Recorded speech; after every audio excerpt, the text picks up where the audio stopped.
Vidyakumar IS Academy Institute for your success.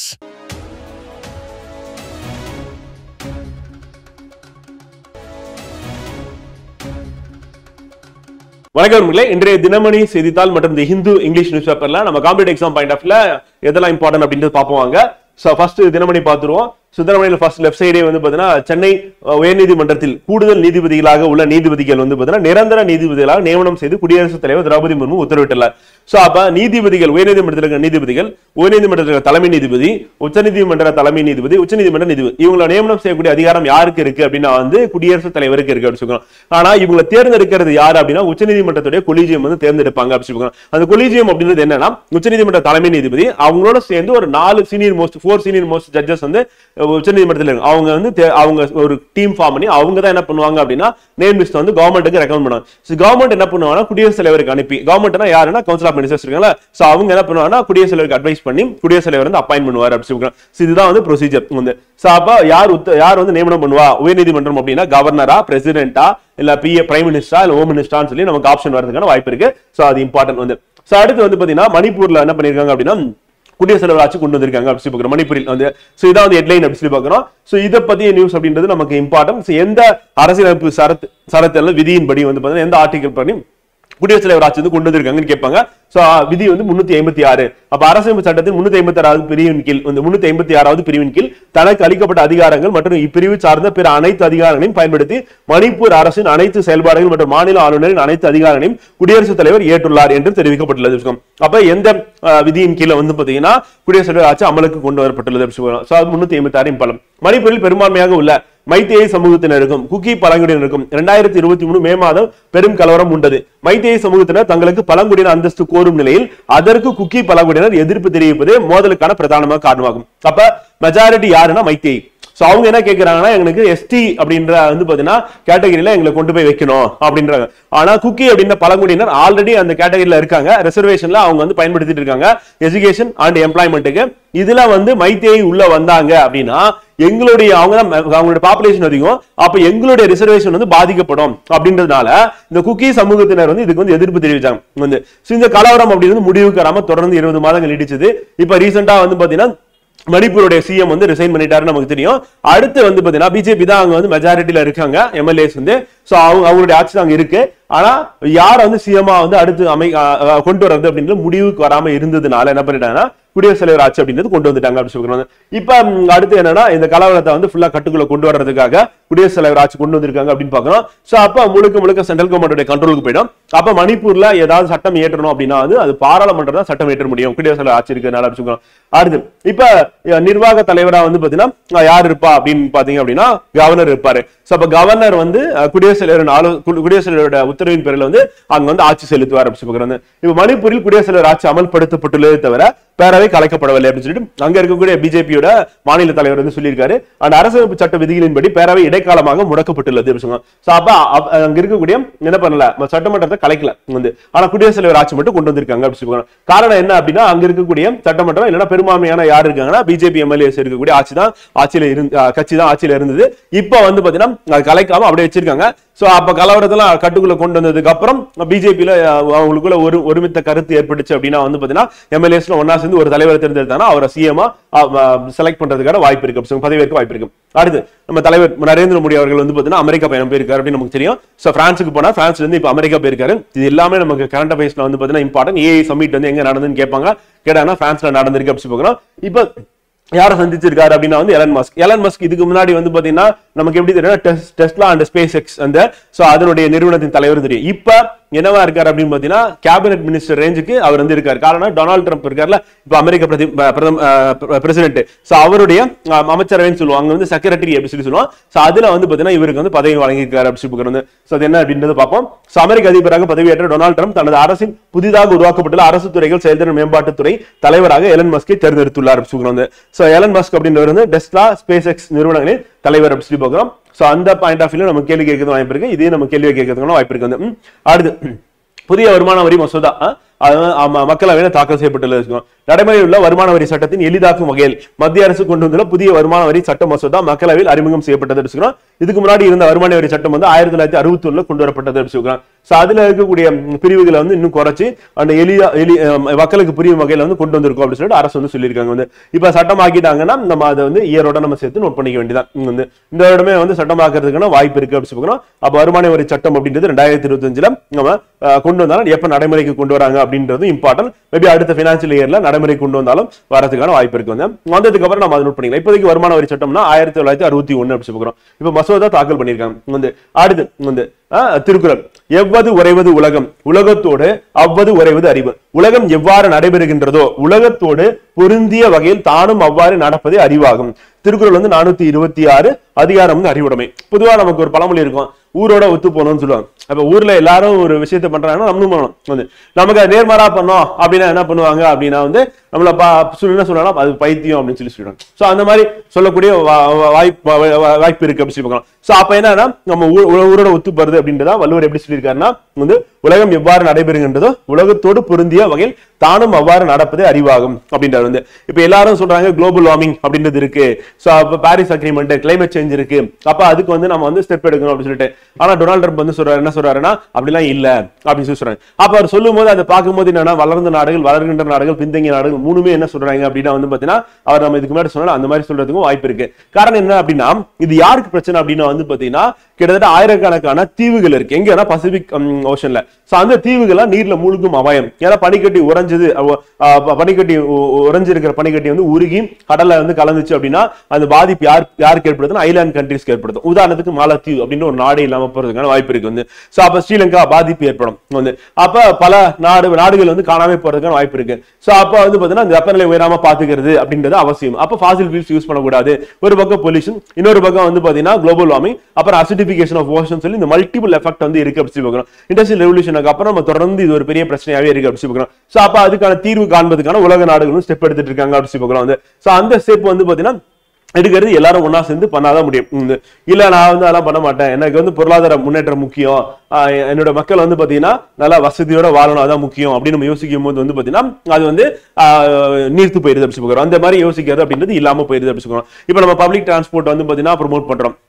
ஒரு தடவை ஒரு கார் எடுத்துட்டு டிராவல் பண்றதுனால என்ன ஆகுது அப்படின்னா வந்து ஒரு பக்கம் பொல்யூஷன், இன்னொரு பக்கம் பெட்ரோலியம் வந்து இம்போர்ட் பண்ணணும். அப்ப வெஹிக்கிள் வந்து எலக்ட்ரிக் வெஹிக்கிளா மாறணும், ரெனியூவல் எனர்ஜி யூஸ் பண்ணணும், சோலார் வந்து நமக்கு மாறணும் அப்படின்றது நம்ம இந்தியா நேச்சுரலாவே வந்து நம்ம கிட்ட பெட்ரோலியம் இல்ல. அப்ப நம்ம என்ன பண்றோம் அப்படின்னா வந்து solar energy, wind energy, tidal energy சொல்லிட்டு வந்து நம்ம கிட்ட இருக்கக்கூடிய நம்மளுடைய ஜியோகிராபிக்கல் ஏரியாலே நம்ம ஆற்றலை உற்பத்தி பண்ண முடிஞ்சதுன்னா சிறப்பா இருக்கும் அப்படின்றது அதை நோக்கி நம்ம போயிட்டு இருக்கோம். ஆனா மற்ற நாடுகள் இப்ப அமெரிக்கா அப்படின்றது உலகில பெட்ரோலியம் உற்பத்தி, ஷேல் கேஸ் அப்படின்னு உற்பத்தியில வந்து பாத்தீங்கன்னா முதன்மை இடத்துல இருக்கு அப்படி சொல்றாங்க. சோ அப்ப என்ன ஆகுது அப்படின்னா அதை நாங்க குறைச்சிக்க மாட்டோம். ஏன்னா எங்க எக்கானமி அதை டிபெண்ட் பண்ணி இருக்கு, எங்க கண்ட்ரி அதை டிபெண்ட் பண்ணி இருக்கனால அதை நாங்க பண்ண முடியாது. கார்பன் டை ஆக்சைடு எமிஷன் நம்ம எமிட் பண்ணிட்டு தான் இருப்போம் அப்படின்ற மாதிரி அமெரிக்கா வந்து சொல்லி தப்பிச்சுக்கிறோம். அடுத்து மக்களவை தலைவர் வந்து ஓம் பிர்லா அப்படி சொல்றாங்க. இது நமக்கு கேள்வியா கேட்கறதுக்கான வாய்ப்பு இருக்கு. வந்து எதிர்கட்சிகள் வெளிநடப்பு பண்ணிருக்காங்க. சோ அது சம்பந்தமா போயிருக்கு. மாநிலங்களவை தலைவர் வந்து ஜெகதீப் தன்கர் அப்படி சொல்லி பாக்குறோம். சோ இது இம்பார்ட்டன்ட். வந்து சோ இதை பத்தி நம்ம ஹிந்துல வந்து பாத்தீங்கன்னா ஒரு நியூஸ் இருக்கு, அங்க நம்ம பாத்துருவோம் இங்கிலீஷ்ல. அடுத்து அமெரிக்காவின் தேசிய உளவு பிரிவு இயக்குனர் யாரு அப்படின்னா துளசி கபாட், அவரையும் சந்திச்சிருக்காரு அப்படி சொல்லுவோம்.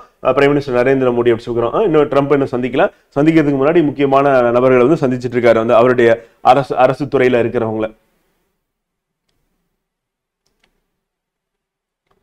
அடுத்து நடப்பு மக்களவையில், அதாவது இப்ப 2024 எலெக்ஷன் நடந்து நமக்கு தெரியும், சென்ற ஆண்டு வந்து. சோ அந்த எலெக்ஷன்ல வந்து பாத்தீங்கன்னா வெற்றி பெற்ற பெண் எம்பிக்கள் வந்து மக்களவையில் எவ்வளவு பேர் இருக்காங்க அப்படின்னு வந்து பாத்தீங்கன்னா மொத்த எம்பிக்கள் வந்து பாத்தீங்கன்னா 543ல 74 பேர் வந்து பெண் எம்பிக்கள் அப்படி சொல்லுவாங்க. சோ அப்ப இது வந்து பர்சன்டேஜா போட்டுக்கோங்க, நம்ம எக்ஸாம் பாயிண்ட் ஆஃப் இம்பார்ட்டன்ட் வந்து. அப்ப 469 சோ கீழே போட்டுட்டு மேல 74 போட்டுருங்க, இன்ட் 100 போட்டீங்க அப்படின்னா பர்சன்டேஜ் எவ்வளவு தெரிஞ்சிடும். இப்ப 10% அப்படின்னா 46.7 46.9 வந்து.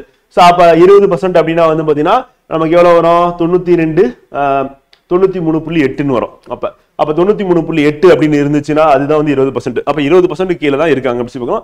எக்ஸாக்டா நீங்க போட்டுக்கோங்க, மெயின்ஸ்லாம் நீங்க யூஸ் பண்றதுக்கான வாய்ப்பு இருக்கு, அது இம்பார்ட்டன்ட் வந்து. அப்ப 18வது மக்களவையில இருக்கக்கூடிய பெண் எம்பிக்களின் எண்ணிக்கை 74 வந்து.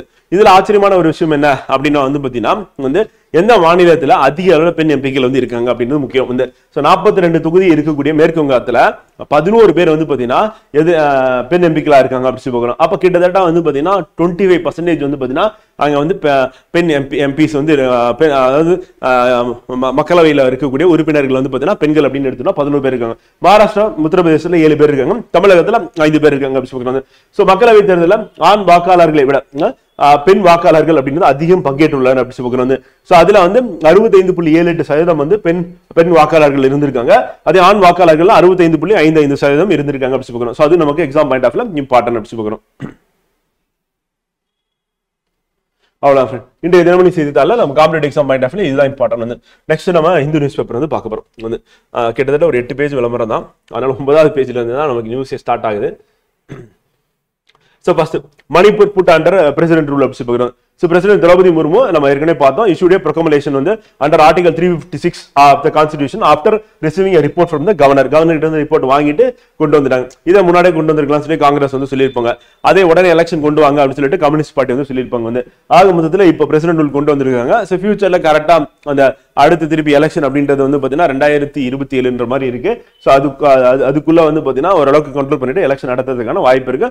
முன்கூட்டியே வந்து அங்க சுமூகமான நிலை ஏற்பட்டுருச்சு அப்படின்னா அதுக்கும் வாய்ப்பு இருக்கு. So Article 356(3) of the Constitution states that the proclamation shall be laid before each house of the Parliament and shall cease to operate at the expiration of 2 months unless வந்து பாத்தீங்கன்னா approved by the resolutions of the both houses of the Parliament. இப்போ இது என்ன பண்ணுவாங்கன்னா president rule கொண்டு வந்ததா parliament எடுத்துட்டு போய் வைக்கணும், அதை வந்து பாஸ் பண்ணணும். அப்படி பாஸ் பண்ணிட்டாங்க அப்படின்னா வந்து கண்டினியூ ஆகும். இல்ல அப்படின்னா 2 மாசத்துல சீஸ் ஆயிடும். நேஷனல் எமர்ஜென்சி அப்படின்னா வந்து பாத்தீங்கன்னா அதை கொண்டு போயிட்டு நம்ம வச்ச உடனே வந்து பாத்தீங்கன்னா அதுவும் இதே மாதிரி பார்லிமெண்ட்ல வந்து பாத்தீங்கன்னா பாஸ் பண்ணணும் அப்படின்னு சொல்லி ப்ரொசீஜர் வந்து இருக்கு. அப்ப எமர்ஜென்சி பிரசிடென்ட் கொண்டு வந்தாலும் அது போத் ஹவுசஸ் வந்து அப்ரூவ் பண்ணணும் அப்படின்றது வந்து முக்கியமான ஒரு பாயிண்ட் அப்படி சொல்லி பாக்குறோம். 352 நேஷனல் எமர்ஜென்சி, 356 வந்து ஸ்டேட் எமர்ஜென்சி அப்படி சொல்லி பாக்குறோம். அதே மாதிரி 360 அப்படின்றது வந்து பினான்சியல் எமர்ஜென்சி அப்படி சொல்லி பாக்குறோம். இந்தியாவில் இதுவரை பினான்சியல் எமர்ஜென்சி கொண்டு வரல அப்படி சொல்லி பாக்குறோம் ஃப்ரெண்ட் வந்து.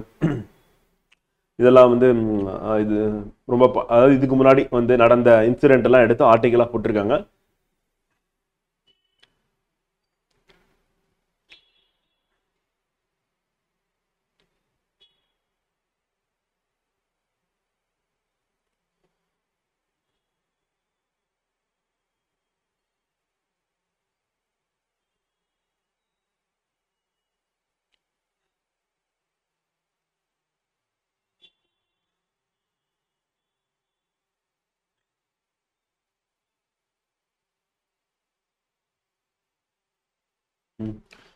இதுல நம்ம ஜெகதீப் தன்கர் வந்து பார்த்தீங்கன்னா ராஜ்யசபா சேர்மன் அப்படின்னு நம்ம ஏற்கனவே பார்த்தோம்.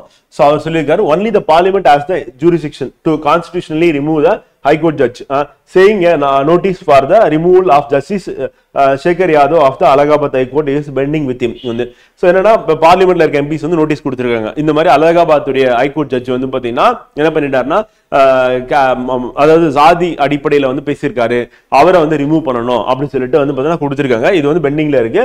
ஸோ இதை வந்து பாத்தீங்கன்னா விசாரிச்சு வந்து 2/3 மெஜாரிட்டி ஆஃப் எம்பிஸ் வந்து பிரசன்ட் ஓட்டிங் போட்டு பாஸ் பண்ணிட்டாங்க அப்படின்னா அது பாஸ் பண்ண அந்த டேட்டே வந்து பாத்தீங்கன்னா அவர் வந்து ரிமூவ் பண்ணிடுவாங்க. சரி, இங்க நம்ம ராஜ்யசபால பாஸ் பண்ணி அதுக்கப்புறம் லோக்சபா பாஸ் பண்ணதுக்கு அப்புறம் வந்து பாத்தீங்கன்னா யாருக்கு அனுப்புவாங்கன்னா குடியரசுத் தலைவர். குடியரசுத் தலைவர் வந்து அவர் வந்து ரிமூவ் பண்ணிடுவாங்க அப்படின்னு சொல்லுவாங்க. இன்கேஸ் குடியரசுத் தலைவர் ரிமூவ் பண்ணணும் அப்படின்னு சொல்லிட்டு நோட்டீஸ் வந்து கொடுத்தாங்க அப்படின்னா அப்ப எய்தர் ஹவுஸ் வந்து பார்லிமெண்ட் வந்து குடியரசுத் தலைவர் ரிமூவ் பண்ணலாம். ஏன்னா ஓட்டிங் போறதுக்கு குடியரசுத் தலைவர் எலெக்ஷன்ல வந்து பாத்தீங்கன்னா 2 பேரும் பார்ட்டிசிபேட் பண்றாங்க பார்க்கிறோம். சோ அதனால 2 ஹவுஸ்லயும் ஏதாவது ஹவுஸ்ல கொண்டு வரலாம். 2/3 ஆஃப் மெஜாரிட்டி ஆஃப் எம்பிஸ் வந்து பிரசிடென்ட் ஓட்டிங் பண்ணி ஃபர்ஸ்ட் ஹவுஸ்ல பாஸ் பண்ணி செகண்ட் ஹவுஸ்ல பாஸ் பண்ணா பாஸ் பண்ண டேட்லயே குடியரசுத் தலைவர் ரிமூவ் பண்ற மாதிரி ப்ரொசீஜர்.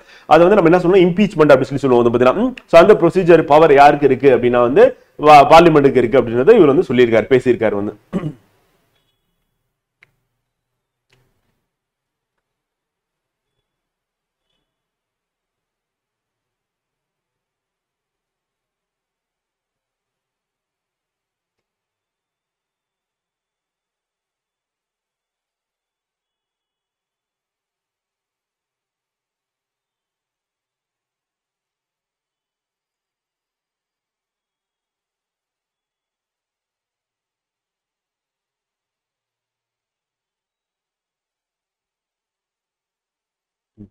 அடுத்து மலேரியா பத்தி ஒரு நியூஸ். நமக்கு காம்படிட்டிவ் எக்ஸாம் பாயிண்ட் ஆஃப் வியூல இது ரொம்ப ரொம்ப இம்பார்ட்டன்டான ஒரு நியூஸ். ஆல்ரெடி நம்ம ஸ்கூல் டெக்ஸ்ட் புக்ல NCERT SCERT வந்து இருக்கு அப்படி பார்க்குறோம். ஸோ அண்டர்ஸ்டாண்டிங் த பேராசைட்டை பற்றி தெரிஞ்சுக்கிறது. இந்த cycles begins when the infected வந்து அனாஃபிலஸ் மஸ்கிட்டோ வந்து பார்த்தீங்கன்னா ஸோ மலேரியா எப்படி பரவுதுன்னா அனாஃபிலஸ் மஸ்கிட்டோ மூலியமா பரவுது, ஃபீமேல் மஸ்கிட்டோ மூலியமா பரவுது, அது இம்பார்ட்டன்ட் வந்து. So bites a human injecting plasmodium sporozoites. அப்ப ஸ்போரோசைட் அப்படின்னா இன்ஃபெக்சிவ் ஸ்டேஜ் வந்து அதான் நமக்கு பாதிப்பு ஏற்படுத்தக்கூடியது, நம்ம உடல்ல நுழையக்கூடியது, பாடிக்குள்ள உள்ளுக்குள்ள வர்றது அப்படின்னா வந்து இந்த ஸ்போரோசைட் அப்படின்ற ஸ்டேஜ்ல பிளாஸ்மோடியம் அப்படின்ற பாராசைட் வந்து நம்ம பாடிக்குள்ள என்டர் ஆகுது. and that are highly infective into the blood streamல highly infective ரத்தத்துல கலக்குது நேரா எங்க போகுது அப்படின்னா this parasite first travel to the liver. அப்ப எந்த ஆர்கான அஃபெக்ட் பண்ணுதுன்னா லிவர் அஃபெக்ட் பண்ணுது. Second invading liver cells and multiplying undetected by the human system வந்து நம்ம WBC எல்லாம் கண்டுபிடிக்க முடியல, அங்க போய் மல்டிபிள் ஆயிருது. மல்டிபிள் ஆயிட்டு அதுக்கப்புறம் வந்து பாத்தீங்கன்னா வந்து after this space they re-enter the blood stream, திருப்பி பிளட் ஸ்ட்ரீம்குள்ள என்டர் ஆகுது and infecting the red blood cells. அப்ப எந்த செல்ல வந்து இது அஃபெக்ட் பண்ணுது அப்படின்னு கேட்டாங்கன்னா RBC வந்து. எந்த ஆர்கான் அப்படின்னு கேட்டாங்க அப்படின்னா வந்து லிவர் வந்து. And causing malaria's characteristics fever and chills வந்து பாத்தீங்கன்னா ஸோ மலேரியல் ஃபீவர் காஸ் பண்ணுது. As the parasite multiples asexually within RBC வந்து. அப்ப RBCக்குள்ள என்னன்னா ஏசெக்சுவல்னா 1 2 ஆகும் 2 4 ஆகும் சொல்லி அப்படியே மல்டிபிள் ஆயிட்டு கிட்டத்தட்ட வந்து பாத்தீங்கன்னா ஆயிரக்கணக்கில் வந்து பாத்தீங்கன்னா அந்த பாராசைட் வந்து ஃபார்ம் ஆயிடும் வந்து. Some develop into sexual forms known as வந்து gametocytes வந்து. ஒரு சிலது மட்டும் gametocytes. ஏன்னா gametocytes மோஸ்ட்லி எங்க நடக்கும்னா அந்த ஃபீமேல் அனாஃபிலஸ் மஸ்கிட்டோட பாடியில நடக்கும் வந்து. அப்படி நடந்து அதனுடைய சலைவாக்கு வந்துடும்.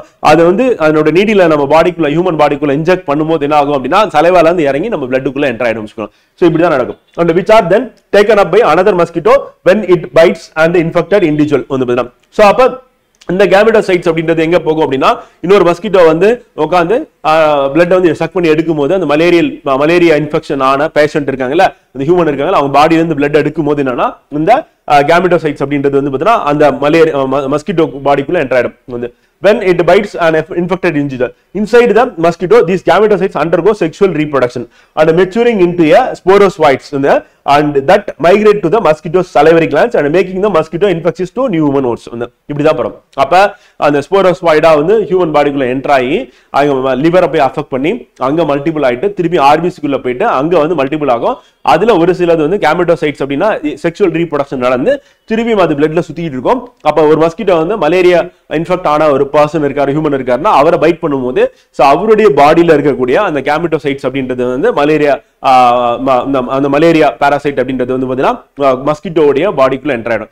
திருப்பியும் அங்க வந்து மல்டிபிள் ஆகி அதனுடைய சலைவாக்கு வந்து புதுசா நியூ ஹியூமன் மலேரியா இல்லாத வந்து பாத்தீங்கன்னா பாதிக்கப்படாத ஒரு ஹியூமன் இருக்காருன்னா அவருடைய பாடிக்குள்ள அது இன்ஜெக்ட் பண்ணும்போது என்ன ஆகும் அப்படின்னா ஸோ அந்த கேமெட்டோசைட்ஸ் அப்படின்றது அந்த ஸ்போரோசைட் ஸ்டேஜுக்கு மெச்சூர் ஸ்டேஜுக்கு வந்தோடனே அவருடைய பாடிக்குள்ள என்டர் ஆகி திருப்பி அது வந்து இன்ஃபெக்ஷனை காஸ் பண்ணும். இந்த பிளாஸ்மோடியம் இஸ் புரோட்டோசோவான் பாராசைட் அப்படின்னு. அப்ப புரோட்டோசோவான் பாராசைட் அப்படின்னு எடுத்துக்கிட்டோம் அப்படின்னா நம்ம 5 கிங்டம் ஆஃப் கிளாசிபிகேஷன்ல வந்து மொனிரா புரோட்டிஸ்டா அப்படின்னு சொல்லி ரெண்டாவது கிங்டம் பாக்குறோம். இந்த புரோட்டிஸ்டால தான் என்ன இருக்கு அப்படின்னா இந்த புரோட்டோசோவான் இருக்கு. இந்த புரோட்டோசோவான் அப்படின்றது என்னன்னா eukaryotic organism. Eukaryotic organism true nucleus வந்து அதுல இருக்கும் அப்படின்னு சொல்லி பாக்குறோம். சோ அதே மாதிரி நியூக்ளியோலஸ் இருக்கும், அப்புறம் வந்து ஆர்கானெல்லஸ் இருக்கும், அந்த ஆர்கானெல்லஸ்க்கு மெம்பரேன் இருக்கும். அப்படி இருந்தா அது வந்து யூகரியோட்டிக் அப்படின்னு சொல்லுவாங்க. With multiple stages of development வந்து இருக்கும் and each featuring different surfaces antigens வந்து பார்த்தீங்கன்னா. ஸோ அப்ப அதோட சர்ஃபேஸ்ல ஆன்டிஜென்ஸ் வேற ஸ்டேஜ் டெவலப்மெண்ட் வந்து இருக்கிறதுனால ஏசெக்சுவல் ரீப்ரொடக்ஷன் இருக்கு, செக்சுவல் ரீப்ரொடக்ஷன் இருக்கு.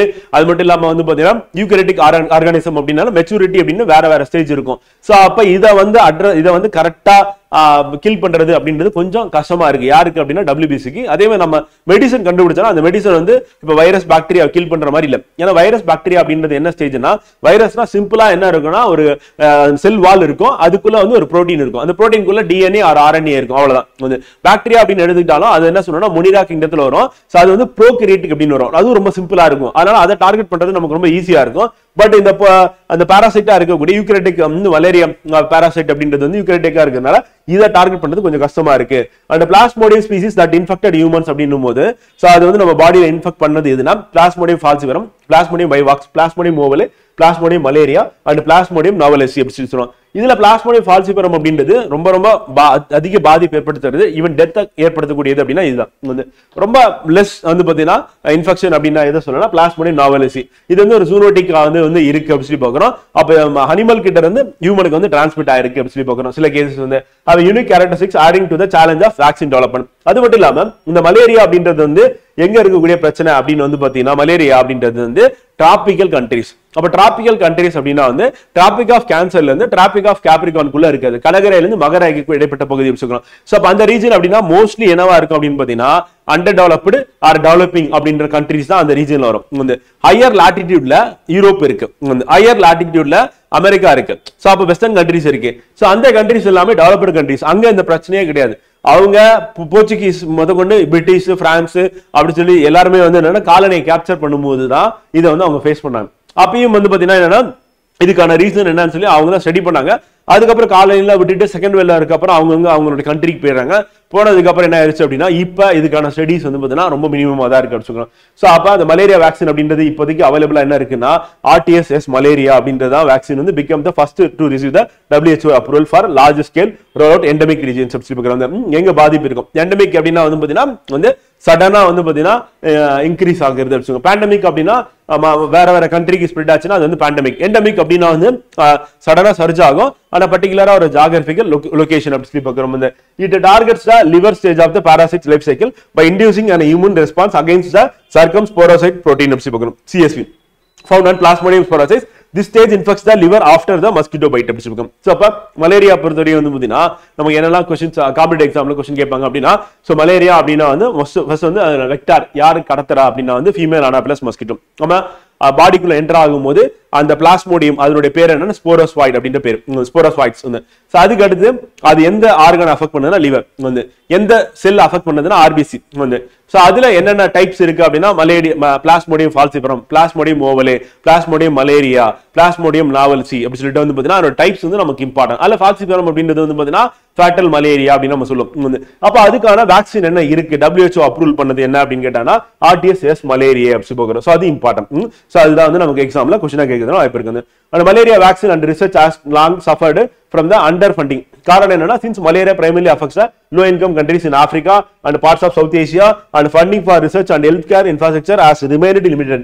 The availability of the treatments for malaria has reduced the immediate urgency for vaccine development அப்படி பார்க்கிறோம். இது வந்து உடனே பண்ண வேண்டிய ஒரு சூழ்நிலை வந்து இருக்கு அப்படி பார்க்கிறோம். சோ இது important exam point of view.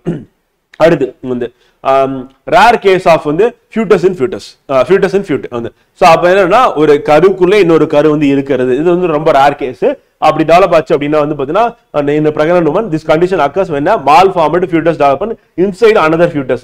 The rare congenital பிறக்கும் போது இருக்கிற anomaly was detected during a regular sonographic assessment அப்படி சொல்றாங்க. ரீசெண்டா வந்து 32-year-old womanக்கு வந்து பிரெக்னன்ட் மதருக்கு வந்து பாத்தீங்கன்னா இது வந்து இருந்திருக்கு.